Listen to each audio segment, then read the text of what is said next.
ఖమ్మం జిల్లా నేర్కొండపల్లి మండలం నాచెపల్లి గ్రామంలో భూభారతి రెవెన్యూ సదస్సులు ప్రారంభమైనవి.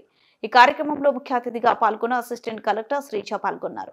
ఈ సందర్భంగా ఆమె మాట్లాడుతూ రాష్ట్ర వ్యాప్తంగా 4 మండలాల్లోని అన్ని గ్రామాల్లో రెవెన్యూ సదస్సులు భూ సమస్యలు ఉన్న ప్రతి ఒక్కరూ దరఖాస్తు చేసుకునే అవకాశం ఉందని రెవెన్యూ సదస్సులో రైతులందరూ పాల్గొని జయప్రదం చేయాలని కోరారు. రెవెన్యూ మంత్రి పొంగులేటి శ్రీనివాసరెడ్డి ఆదేశాల మేరకు నేటి నుంచి 30వ తేదీ వరకు మండలంలోని అన్ని గ్రామాలలో రెవెన్యూ సదస్సులు జరగాలని తెలియజేశారు.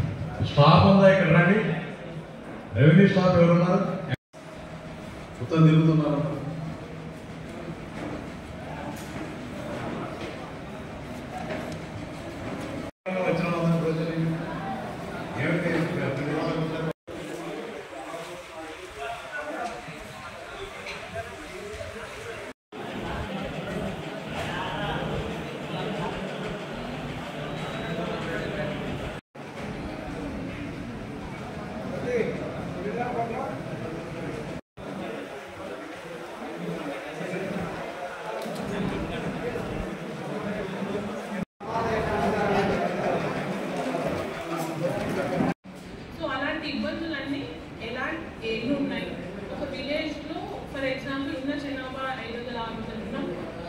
ఎలాంటి ఇబ్బందులు ఉండొచ్చు, ఆ ఇబ్బందులన్నీ మనం సరి చేయడానికి ఎలాంటి విధానం పాటించాలనే దానికోసం చిన్న పైలట్ సర్వే చేస్తున్నాం అన్నమాట.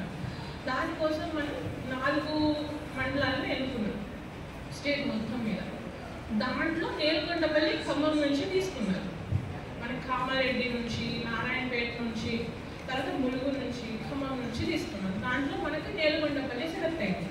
నేర్కొండపల్లిలో అయితే ఏం చేస్తారు దీంట్లో అంటే, మీకు ఒక ఫామ్ చూపించుంటారు ఆర్డీఓ. ఇది ఫామ్, ఓకే. ఈ ఫామ్ ఒక 2 సైడ్ల ఫామ్ ఉంది. ఇది ఎవరెవరికైతే ఇంతకుముందు ఉన్న పోర్టల్లో ఇబ్బందులు ఉన్నాయో, మ్యూటేషన్లో కానివ్వండి, ఇంకేదైనా విధానంలో కానివ్వండి, దీంట్లో మీరు ఈ ఫామ్లో నింపి పెడతారు.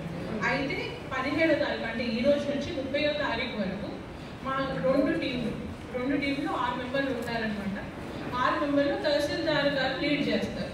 తహసీల్దార్ క్యాడర్ ఆఫీసర్ మీ ప్రతి గ్రామ పంచాయతీకి వచ్చి మీకు ఇబ్బందులు ఉన్నాయి ఇంతకుముందు పోర్టల్లో ఏంటి, అవి ఆ సమస్య ఏంటి, వాటికి కావాల్సిన ఇంపార్టెంట్ డాక్యుమెంట్స్ అంటే మీరు ఇంతకుముందు మీ పహాడీ రికార్డులు ఉండొచ్చు, లేకపోతే వాటి సలవైన రిజిస్ట్రేషన్ డాక్యుమెంట్ ఏదైనా ఉండొచ్చు. ఏవైతే దీంట్లో పేర్కొన్నారో దానికి సంబంధించిన డాక్యుమెంట్స్ మీకు వివరంగా వివరిస్తారు తహసీల్దార్ గారు, మళ్ళీ ఆర్డీఓ గారు వివరిస్తారు, మళ్ళీ తహసీల్దార్ గారు తీసుకుంటారు. ఇలా 2 టీంల వాళ్ళు కూడా రోజు మొత్తం అంటే 9వ